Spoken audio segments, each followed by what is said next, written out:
Hello everyone, how are you doing? This is MD Tech here with another quick tutorial. In today's tutorial, I'm going to show you guys how to hopefully resolve the unidentified network issue you're experiencing on your Windows computer. So hopefully this should be a pretty straightforward tutorial, and without further ado, let's jump right into it. So we're going to start by opening up the Start menu just by left clicking on the Start button one time, and you want to type in CMD. Underneath Programs, best match should say CMD right here. Right click on it, and then go and left click on Run as Administrator. If you receive a user account control window asking if you want to allow the program to make changes to this computer, left click on Yes.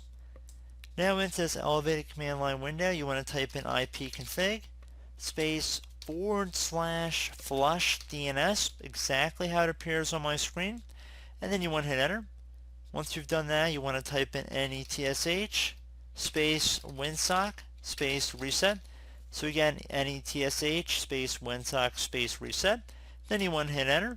Now I'd recommend restarting your computer, and hopefully your issue has been resolved. So as always, thank you guys for watching. I do hope I was able to help you out, and I look forward to catching you all in the next tutorial. Goodbye.